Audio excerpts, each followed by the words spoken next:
नमस्कार दोस्तों, जय श्री विष्णु जी। आप सभी को स्वागत है हमारे यूट्यूब चैनल में। मैं आप लोगों को आज ऐसे ही बृहस्पतिवार व्रत में क्या करते हैं, कैसे पूजा करते हैं, उसकी सारी पूजा विधि मैं आपको बताऊंगी।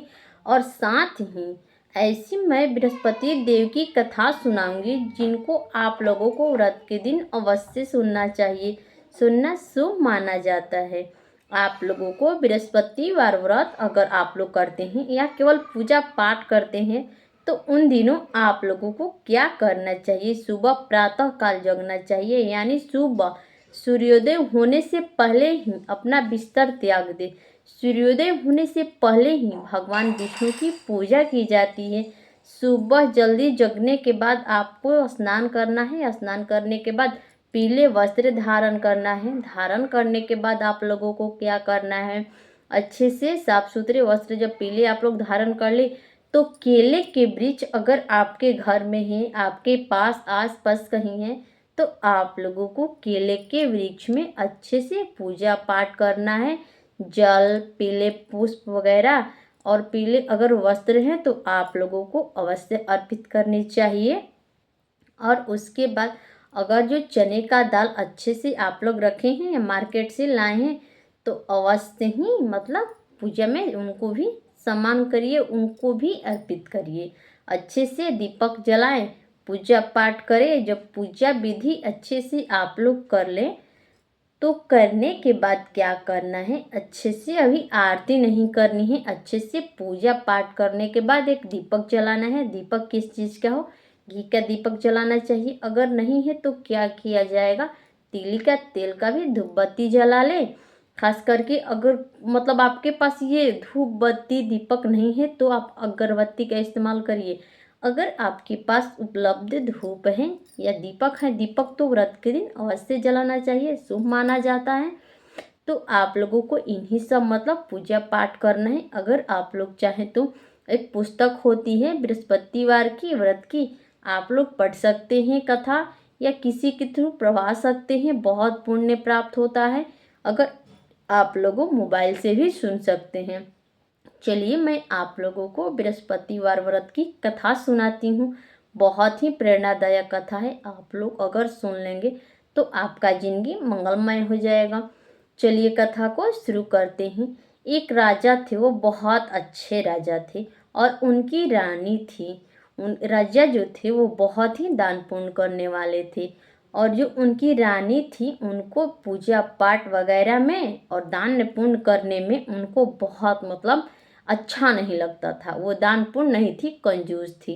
दान पुण्य जरूरतमंद कोई आ गए तो उनको भगा देती थी। रानी तो थी लेकिन कोई दान पुण्य करना नहीं जानती थी, करना ही नहीं चाहती थी। राजा कितने भी समझाते थे लेकिन वो दान पुण्य करना नहीं चाहती थी।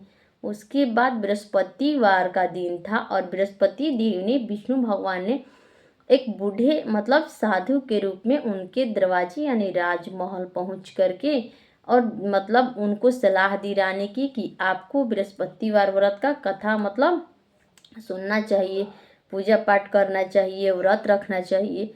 रानी ने साधु की बहुत बेइज्जती की, उनको अपमान किया और अपने दरवाजे से भगा दी। बृहस्पति देव बहुत नाराज हो गए। उनको इतना अपमान किया रानी ने कि वो बहुत नाराज हो गए। और वहाँ से उन्होंने जैसे ही बृहस्पति देव लौटने लगे, रानी का जो घर का धन दौलत शोहरत था धीरे धीरे कम होने लगा। और धीरे धीरे कम होने लगा और रानी को बहुत सी कठिनाइयों का सामना करना पड़ने लगा। तो एक दिन बैठकर विचार करने लगी रानी कि कैसे क्या हुआ, कैसे क्या हुआ। उसके मन में अचानक से याद आया कि मैं साधु का अपमान की थी, ऐसे वैसे बताए थे पूजा पाठ। तो अगले दिन बृहस्पतिवार का दिन था यानी गुरुवार। उन्होंने अच्छे से श्रद्धा से गुरुवार व्रत करना संकल्प लिया कि मैं व्रत करूँगी। और अच्छे से धीरे धीरे हर एक गुरुवार को रानी ने व्रत करना शुरू कर दिया। पीले वस्त्र पहनती थी, स्नान ध्यान करने के बाद पीले वस्त्र मतलब पहन करके केले के वृक्ष में जल ढारती थी, पूजा पाठ अच्छे से करती थी। विष्णु भगवान का चित्र रख करके अपने घर में अच्छे से पूजा पाठ करती थी। ज़रूरतमंदों की सहायता करने लगी।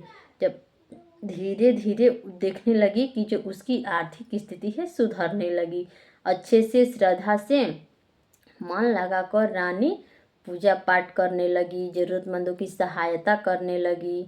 मतलब जो साधु ब्राह्मण आते थे उनको आदर सम्मान करती थी, जो भिक्षुक भी आते थे उन लोगों का भी आदर सम्मान करती, और कुछ जितना उनके पास धन रुपये कुछ था वो अवश्य मदद करती। और धीरे धीरे एक दिन की बात है, बृहस्पतिवार का दिन था, गुरुवार का दिन रानी व्रत रखी थी और उससे इतना प्रसन्न हो गए, बृहस्पतिवार देव इतना प्रसन्न हो गए, उनकी प्रशंसा इतनी हुई, इतनी प्रसन्न हुए कि जितने भी उनकी धन की जो घटाई हुई थी बढ़ोतरी में बढ़ गई और वो रानी का जीवन फिर पहले जैसा हो गया।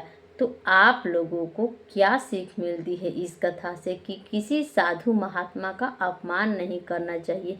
अगर आपसे बन पड़ सकता है तो जो वो पंडित जी हो या साधु महात्मा हो जो आप लोगों को ज्ञान देते हैं उसको स्वीकार करिए, या न करे तो उनका अपमान मत करिए, उनको सम्मान करिए और अच्छे से रहिए।